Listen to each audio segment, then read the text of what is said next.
And the lecture part is going to be somewhat short.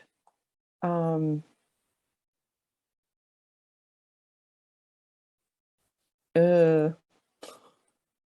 know what I want to do, and it's not working yet. Okay, I have to hit that button. There we go.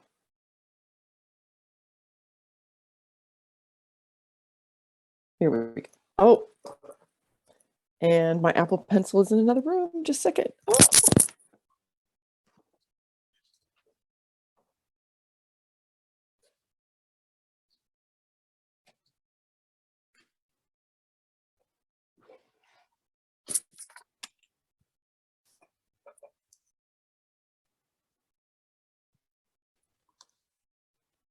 So you'd think that I had just started working, like jumped from the bedroom into the study to start class. But I've been sitting here working for like an hour. It doesn't help me be ready any faster. What am I doing? I am trying to share my screen.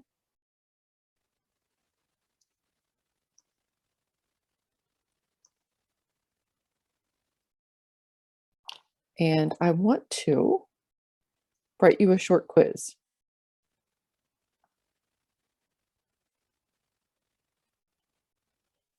Which one of these is not an acid category?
Nitro. What does the last one say? Nitro.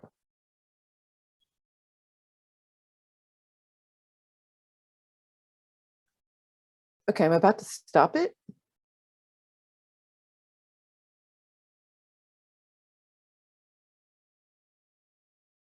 So many people who haven't clicked in, but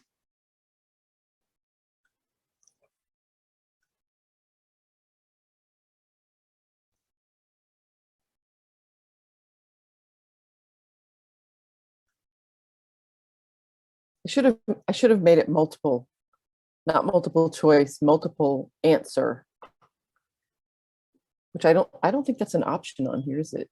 Oh, it is an option on here. I should run it multiple answer. There's more than one right answer to this question.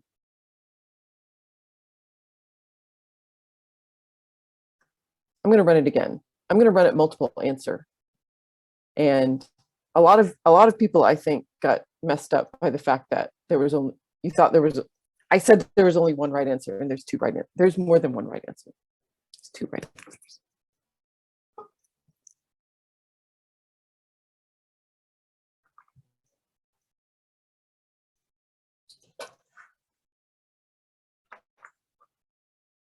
But because we've already gone through it once, I'm going to stop it at 45 seconds. So hopefully you can click in quickly.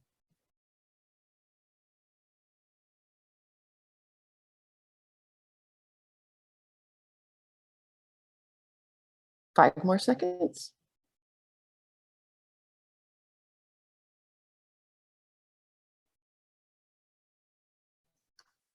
Not as many responses that time.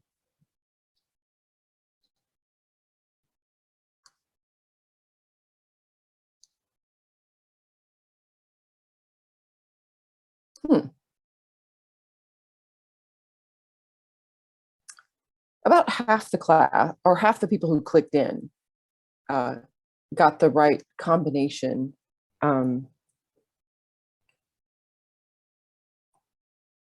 These are all acid categories we talked about yesterday, and so A and E are not. So if you clicked A and E, that was the correct answer to the question. Or those are not acid categories. And okay.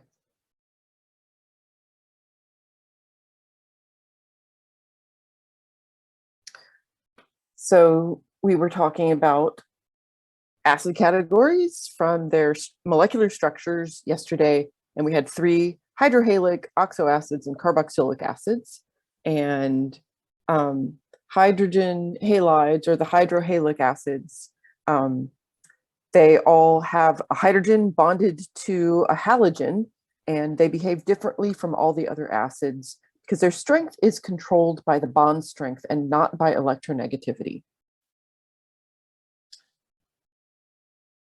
And that's just a picture similar to one that I showed in class yesterday.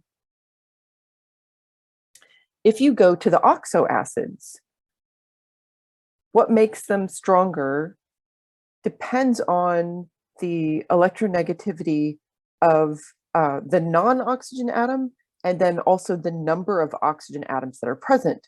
Because the more oxygen atoms there are, and they're very electronegative, the more they pull in the electrons away from the hydrogens. When the hydrogen loses its electron, it becomes more positive and easier to ionize or turn into a proton. So if you compare nitrous acid, which is HNO2, to nitric acid, which is HNO3, nitric acid is a strong acid, and nitrous acid is a weak acid. Phosphoric acid, which has 4 oxygens and 3 hydrogens, is a stronger acid, but it's still weak. But it's stronger than phosphorus acid, which only has 3 oxygens.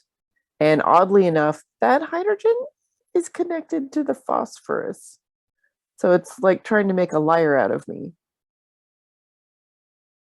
But these are the 2 that are going to come off first because they're more weakly bound on those oxygen atoms.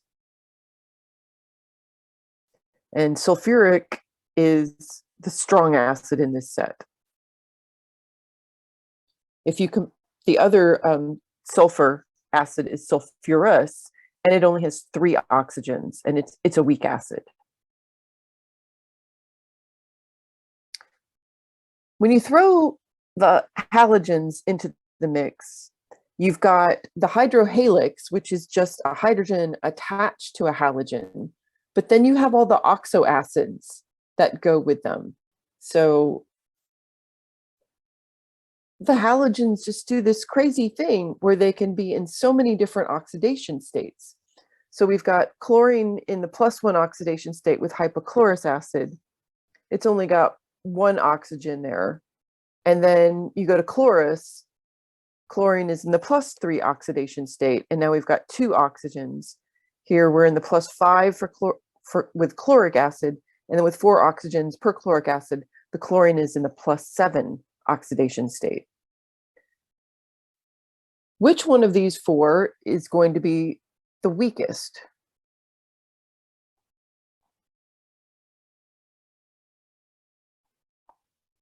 And we'll go A, B, C, D.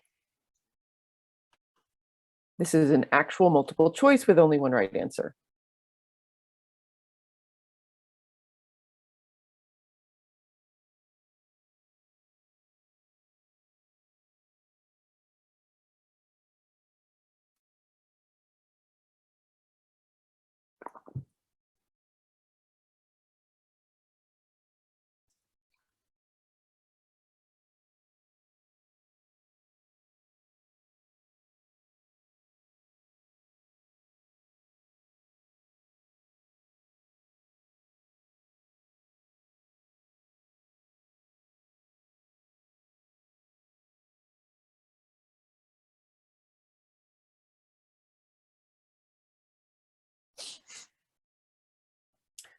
You have about 10 more seconds.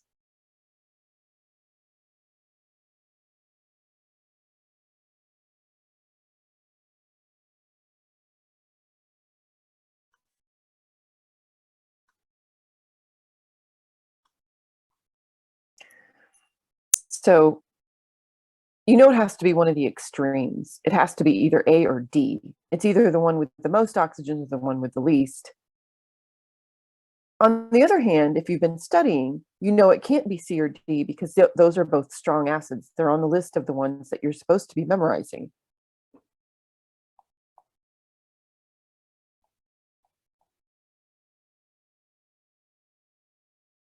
So if you do it that way, your only choices were A or B. This one is definitely the weakest. And the breakdown for about half the class got that right.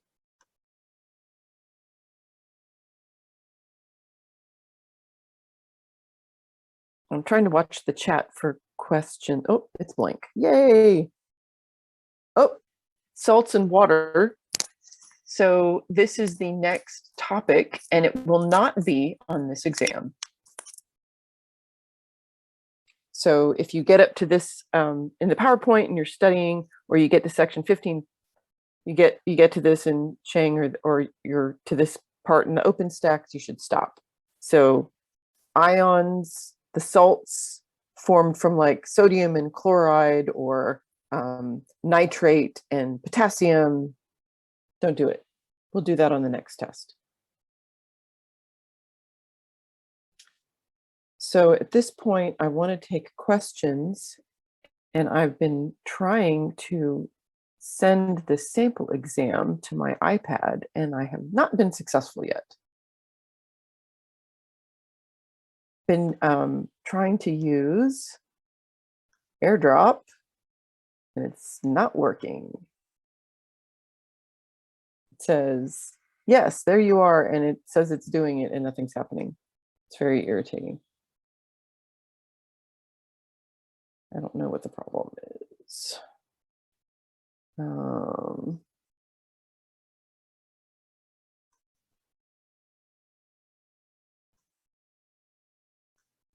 So definitely start looking at the sample exam and planning for what question you would like to ask me as I figure out how to get this thing transferred.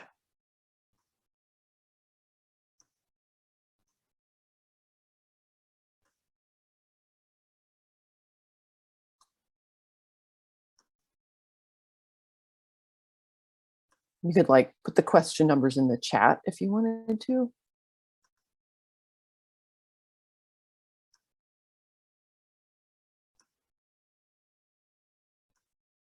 You also have the option of saying, oh, Dr. Reeves is completely done with all the lecture for this test. I can go study on my own now. So if you want to leave the class at this point, you are free to do so. I will not iClick for the rest of class.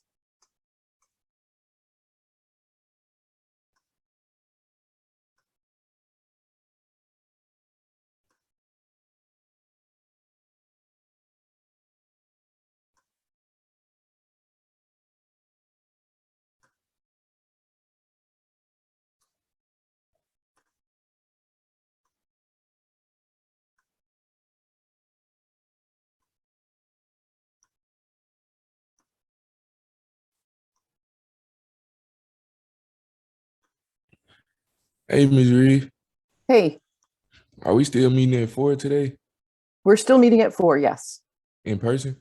in person.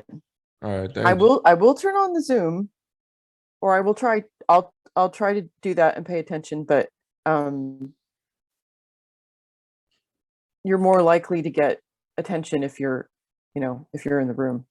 Um, Professor Reeves, what time Yes. will it end? I'm sorry. What time What will time? it end? Yes.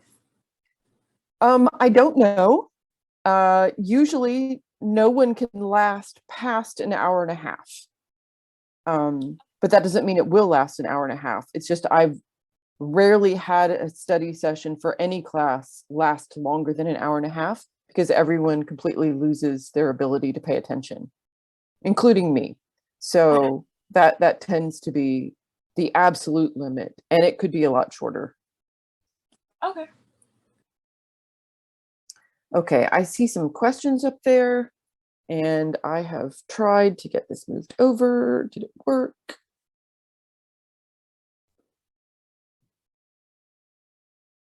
Um,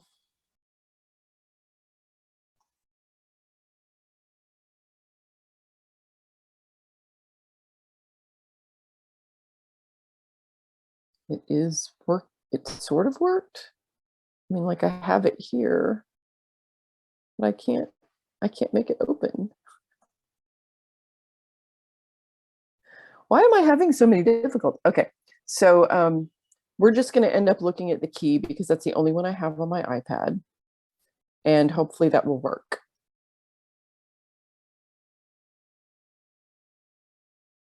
Oh, that's totally the wrong one. Here we go. All right. First question is from Reginald, and the question is number 7. That has to be the multiple choice.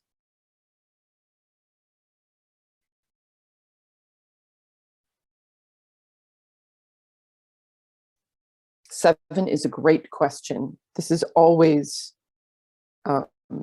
mysterious when we get to this point in the semester.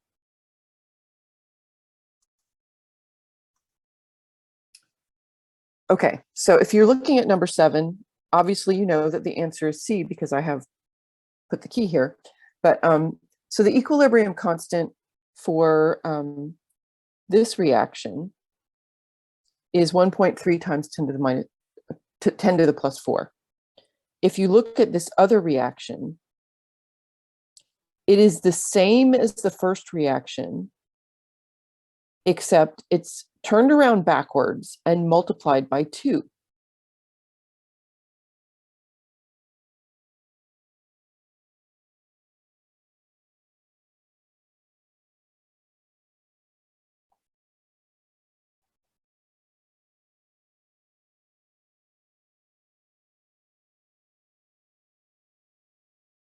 Okay.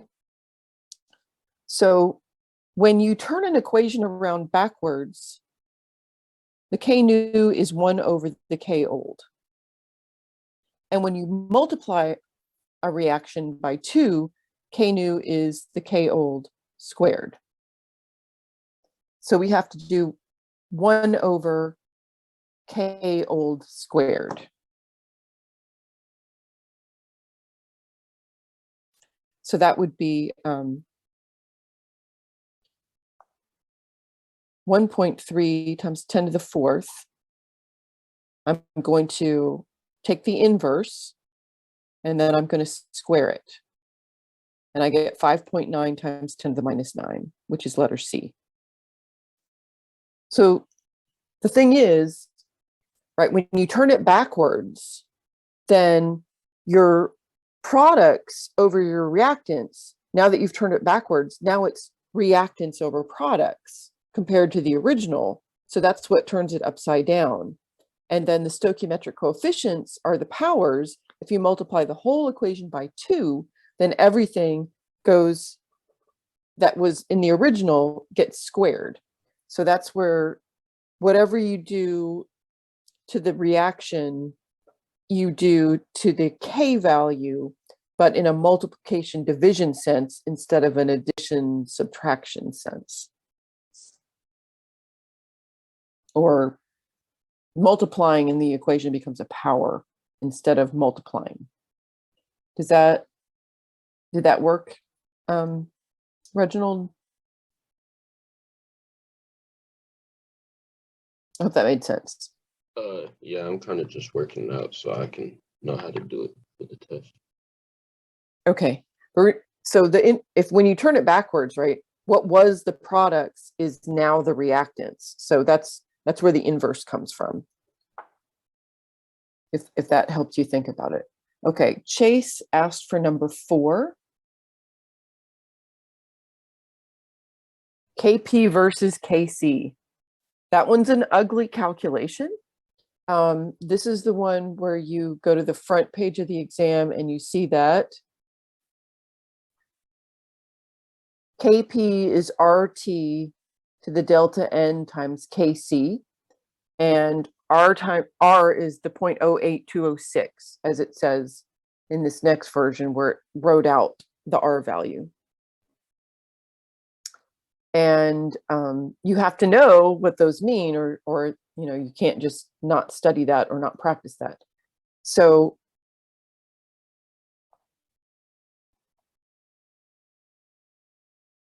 let me see if I can give myself some room to write here. Probably not. So the equation is Kp equals Kc times RT to the delta N. And delta N is the change in the moles of gas. So we have to look at how many moles of gas we have on the product side, which is 3, versus how many are on the reactant side, which is 2. Delta N is 3 minus 2, which is 1. So to get Kp, I'm going to have to take my Kc value and multiply it by R times T. Since delta N is to the first power, I don't have to worry about squaring them or anything. So I've got 2.1 times 10 to the minus 2, that's my Kc value, and my R is 0.08206, and my T is 400 Celsius, but it has to be in kelvins to do multiplication. So I'm going to add 273 to that, and I get 673 K. And now I have to multiply all that together.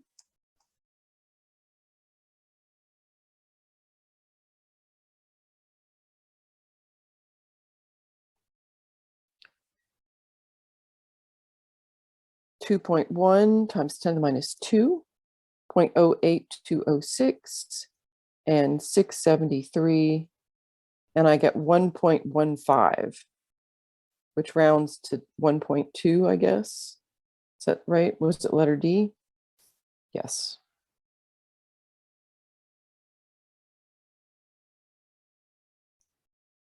Wait, why did you convert the 400? Because it's in Celsius and you can't use Celsius to multiply in any ever, because it's got a 0 in there. It starts off in negative and goes through 0.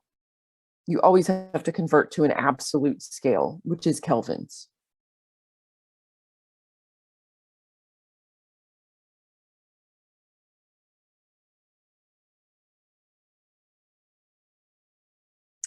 Amanda, also number 9. Oh wait, no, that was number 7. Okay, number 9.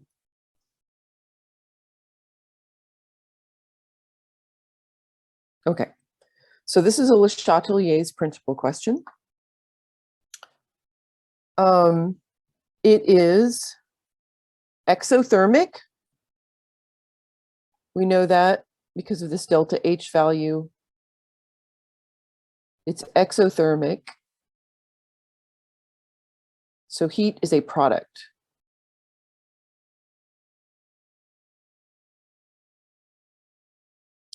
So when heat is a product,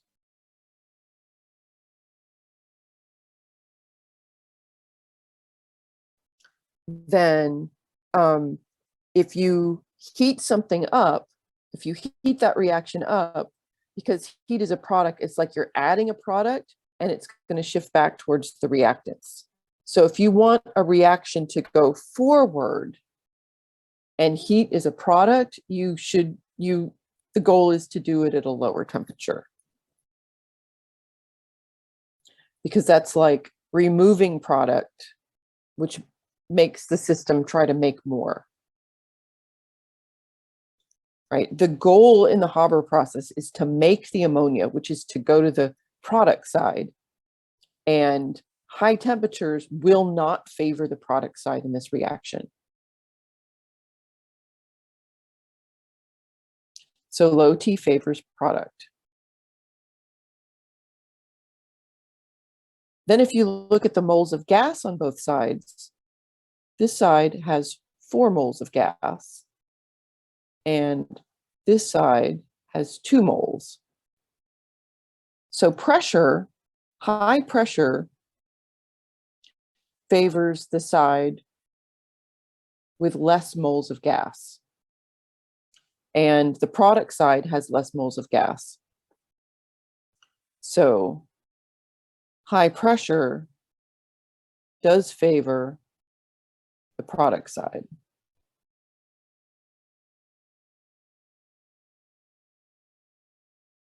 Because there's fewer moles of gas.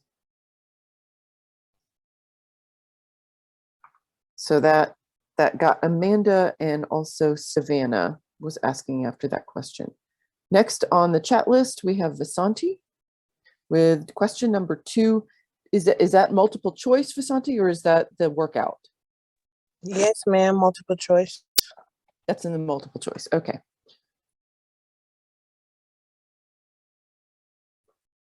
So in this question, you have a reaction right here. 2 hearts goes to 3 spades. Which picture represents equilibrium if K equals 0.5? So equilibrium, oh, that's not what I wanted. Equilibrium for this reaction is going to be products over reactants.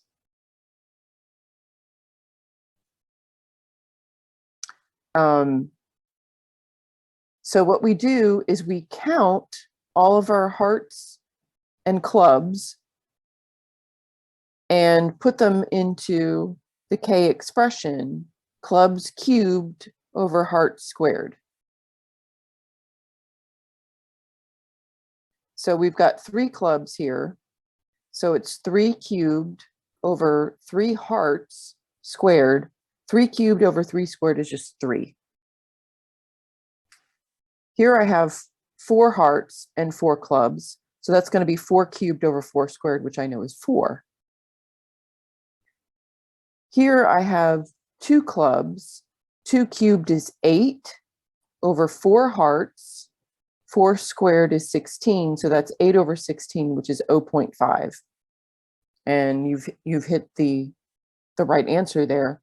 And you could stop, or just to make our discussion complete, letter D has 4 clubs. 4 cubed is 64 over 2 hearts squared, which is a 4. 64 over 4 is 16.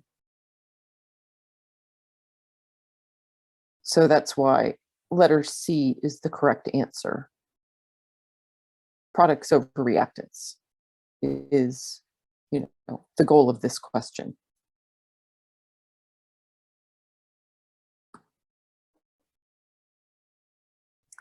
Tamia, is our study session today at 4? Yes. Workout number 3. That's a new question. Oh, let me hit Vasanti's multiple choice number 5. Since I'm sitting right here. So for this reaction, we want products over reactants, and our products are N2O5, and it should be raised to the power of the stoichiometric coefficient. So in the numerator, we have N2O5 squared. In the denominator, we need to have our reactants raised to their powers. So that would be nitrogen gas squared, oxygen gas to the 5th power. So that's why it's letter C. And to follow up on that, question number 6, only 2 of the reactants and products in this question are in the gas phase.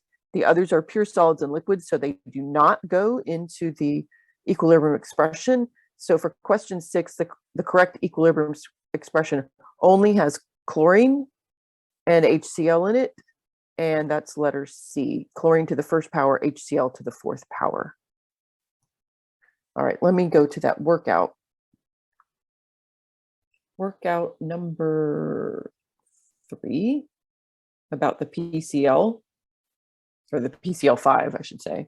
So this is about phosphorus pentachloride decomposition into phosphorus trichloride and chlorine gas. It has a K value 3.26 times 10 to the minus 2 in that dangerous range where you're going to have a mixture of products and reactants at equilibrium. So letter A is to write the equilibrium expression, which is shown here.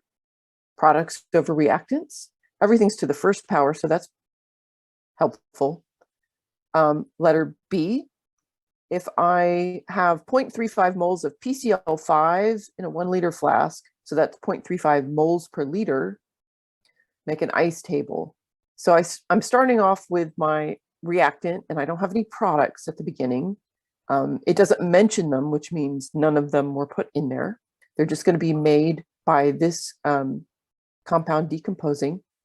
Since I'm starting off with no products, they have to both increase.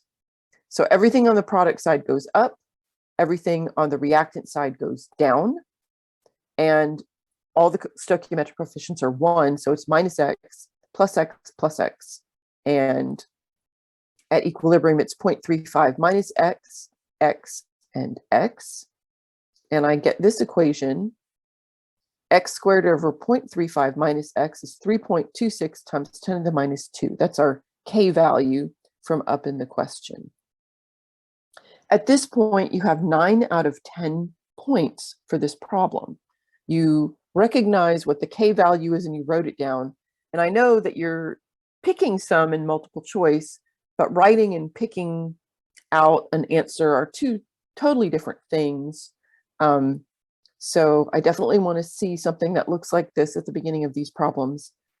Set up your ice table, which lets me know you followed the stoichiometry, and you've set up this equation, which lets me know you know how to proceed in the question. Now the rest of it is big and ugly. You have to clear your denominator by multiplying both sides by 0.35 minus x, and distribute the 3.26 times 10 to the minus 2. That gives you this equation. You need everything on the same side of the equation so that you can set up the quadratic.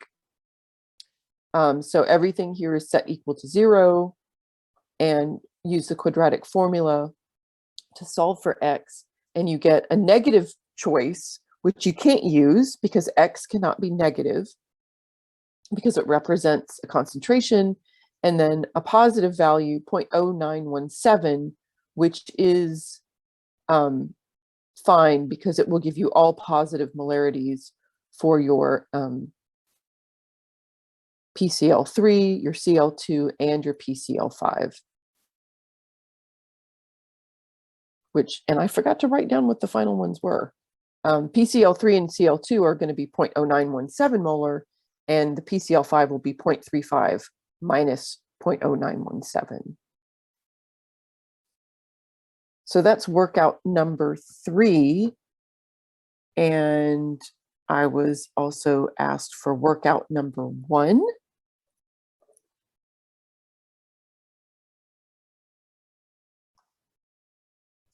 Workout number 1 is a Le Chatelier's principle question. It's from the end of chapter 14 in the Chang book or 13 in the online textbook. So it's all about what happens if you have this equation at equilibrium,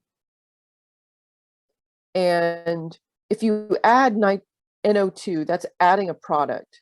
And remember, with Le Chatelier's principle, whatever you do to the reaction will try to reverse that.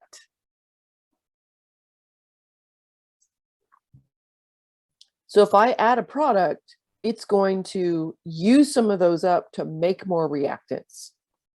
So after I add the product, the reactants increase. Some oxygen is added. That's adding a reactant. That means that in order to reverse this, the reaction is going to make the products increase. If I remove NO, that's removing a reactant. And to counteract that, the reaction will make more reactant. Then I get to letters D and E. These are the two harder ones because it's not about adding products and reactants. This is about temperature and pressure. So to understand what happens when the temperature changes, we have to know if this is exothermic or endothermic. And the question says this is exothermic. So heat is a product.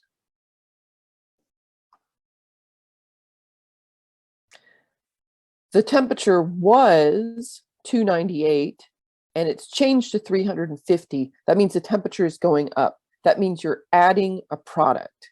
If you add a product, then to counteract that, the system will make more reactants. So the reactants will increase. If the pressure is changed to half an atmosphere, that means it went from 1 atmosphere to half an atmosphere. The pressure went down, so pressure is lowered, and the system is going to go to the side with more gas moles to try to raise the pressure back up again. And if you look at this, the reactants have 3 moles of gas, the products only have 2 moles of gas, and so we're going to go to the side with more gas, which is the reactant side.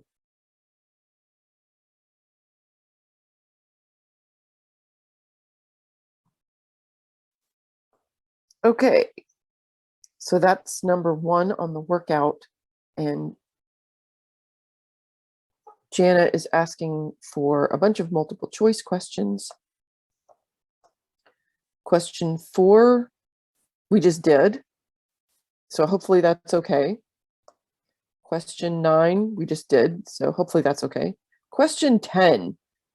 Question 10 is just the definition of a Bronsted-Lowry acid. An areneous acid is something which contains the H plus or makes H plus in water, but a Bronsted-Lowry acid, which is what we were using in the acid-base chapter, is a proton donor.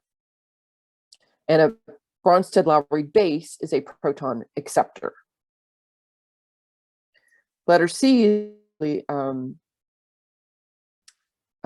the definition of a Lewis acid, but we didn't get to that in that chapter yet. And next we have question 14. If the Ka for HBRO is this, what is the Kb of its conjugate base, BRO minus? And you get that from, first of all, let me point out, it's also on the front of the exam. Kw equals Ka times Kb.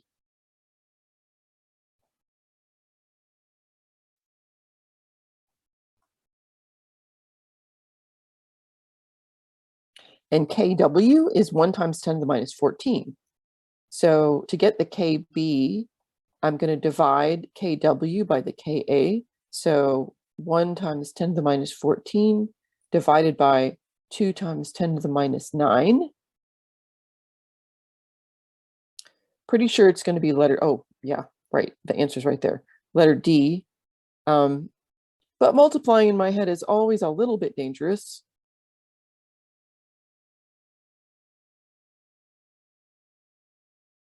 Five times 10 to the minus 6.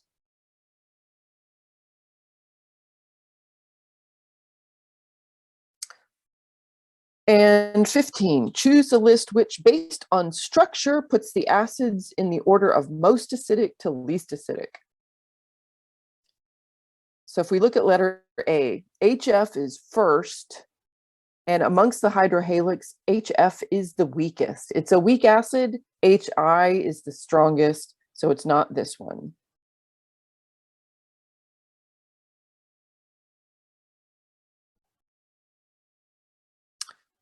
If we look at letter C, that's actually the problem we did during the end of the lecture today. This one is the weakest. HClO is weak.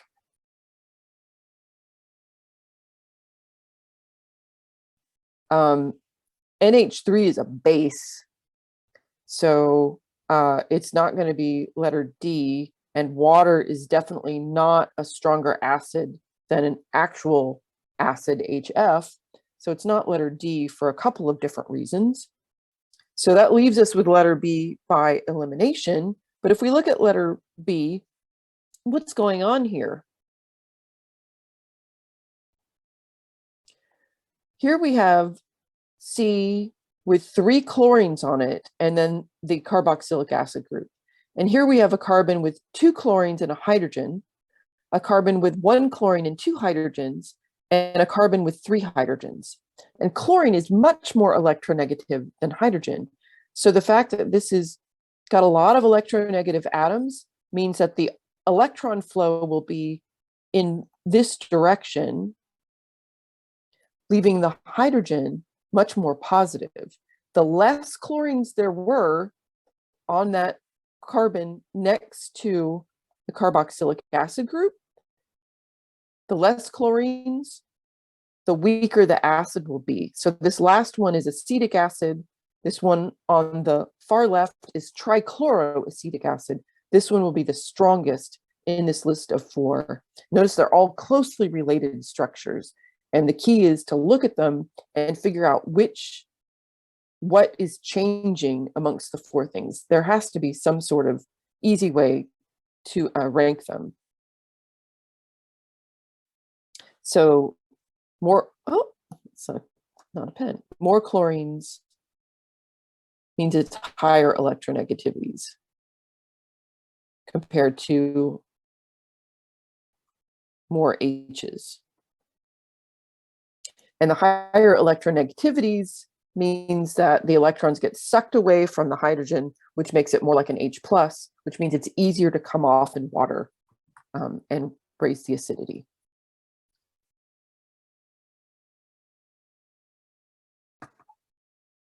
So question 3 on the multiple choice, which we have not done yet. Okay, so this one is about what is the equilibrium constant? If I look at this reaction, Kc is going to be CH4 concentration times CO2 concentration over CO squared H2 squared. And all the numbers for those were given in the question. So what were they? The CH4 is 4.22 times 10 to the minus 2.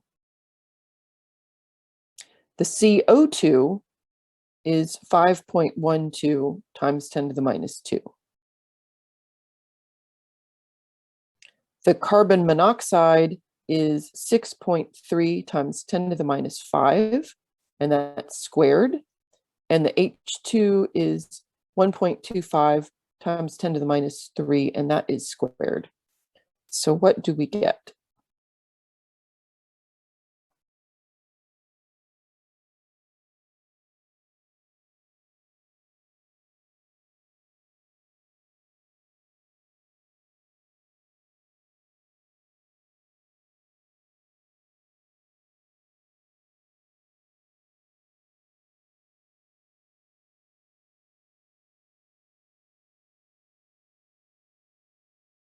I get 3.48 times 10 to the 11th power,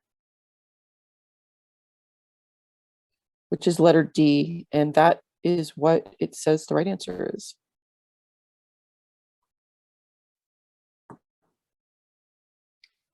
There's a question. So we got 2 people in a row who asked for 3, which I just now did, and Tamia S says question 2, but we just did that one a little while ago. And 14 I also did just now as well.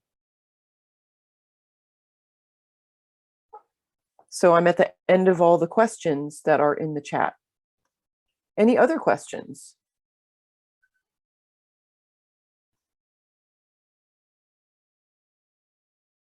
Everybody knows that the sample exam is available in original form as well as in the key form.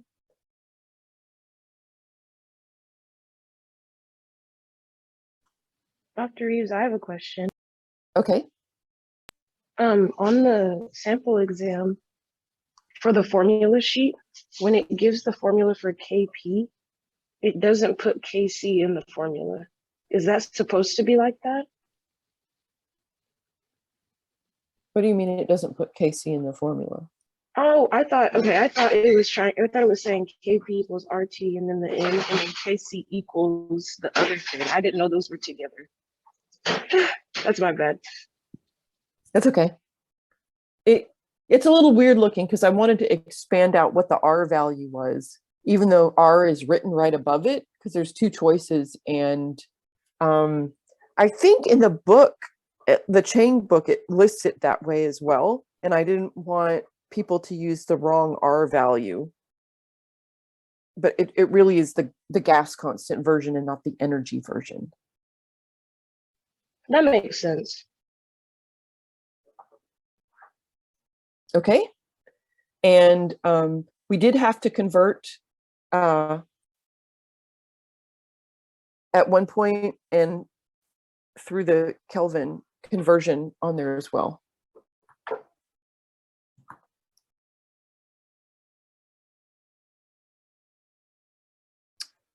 Okay.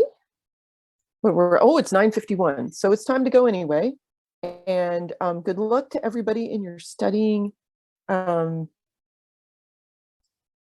know, don't overly focus on the specifics of these questions, but definitely the same concepts.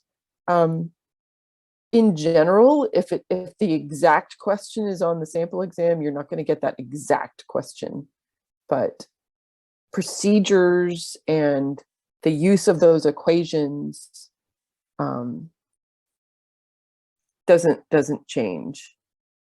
All of y'all are in part 2, and I would say that means that you probably won't fall into that trap. When I teach part 1, I always have somebody who tells me that the molar mass of every compound is the same as whatever sampled compound I did in class. Like, there's not one molar mass. Every compound is a different one. It's the procedure you're learning. It's the concept and the procedure, not the specific questions. So, well, like I said, you're in part 2. You're probably all good with that. And I'll see many of you this afternoon.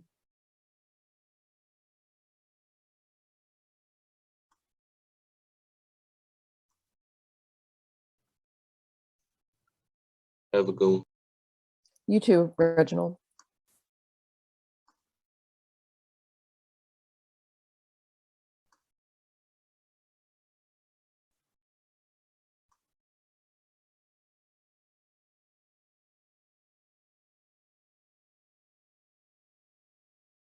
Any other questions?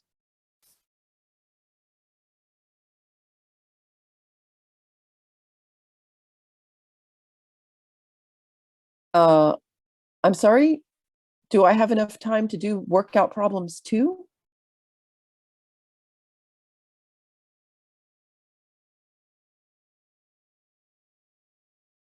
Like, just talk about it? So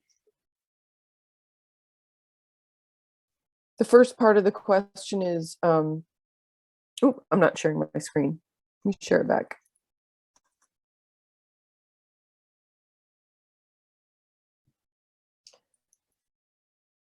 First part of the question is, what is QC? And QC is the same formula as KC. It's products over reactants.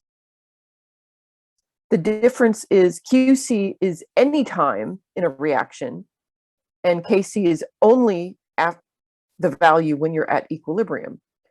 So if you put in all of these amounts of gases, NOCl, NO, and Cl2, then what you have is a QC.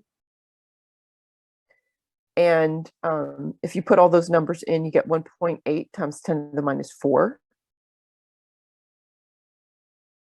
So at 400 degrees Celsius, the Kc for this reaction is 2.1 times 10 to the minus 2. If you look at the value for that, do you expect reactants or products to dominate at equilibrium? And this value of Kc is in between 1 over 1,000 and 1,000, which means you're in that region of equilibrium constants where neither products nor reactants dominate. Remember, a large Kc greater than 1,000, and you're going to have mostly products at equilibrium. And a small Kc less than 0.001 down to 0, you're going to have mostly reactants at equilibrium. So this value of Kc, 2.1 times 10 to the minus 2, is in between 1 over 1,000 and 1,000. So neither products nor reactants dominate because of the K value. And then letter C, what has to happen in order for the system to reach equilibrium? Well, we know that the current QC is 1.8 times 10 to the minus 4, which is small compared to the Kc value. That means that to get from where QC is to where the Kc is, we're going to proceed towards products.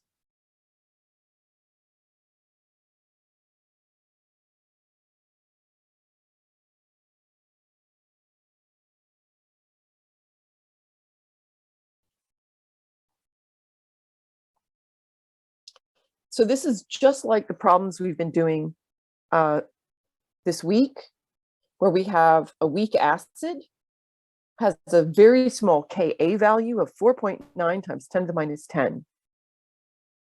So the first thing is all the weak acids have the same reaction. Weak acid plus water gives us hydronium plus the conjugate base. The Ka is hydronium times the conjugate base divided by the acid concentration. You don't put water in there because it's a pure liquid. Then you get to the ice table. Here's your initial value of the acid, and you don't have any hydronium or conjugate base initially. The acid has to react because there's no products yet. So they have to increase. The acid, which is the reactant, has to decrease. And you can set up an equation, which is the x squared over 0.035 minus x, and that's equal to the Ka value. So basically, you're just substituting into this equation you wrote in part B. And then, because Ka is so small, we're going to approximate that 0.035 minus x is about 0.035, and that makes the math a lot easier. You have x squared over 0.035 is equal to the 4.9 times 10 to the minus 10. Multiply both sides by 0.035, and then take the square root of both sides, and you get 4.14 times 10 to the minus 6. That's your hydronium concentration. It's also your cyanide concentration. And the hydrogen cyanide acid is still 0.035. Because if you subtract this from it, it just rounds back to 0.035. And then you get your pH by taking minus the log of 4.14 times 10 to the minus 6, and that gives you your pH of 5.38.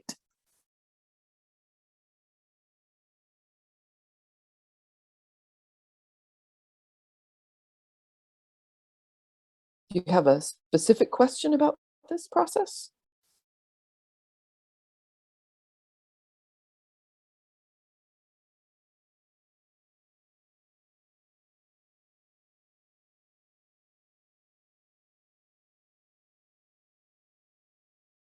Okay,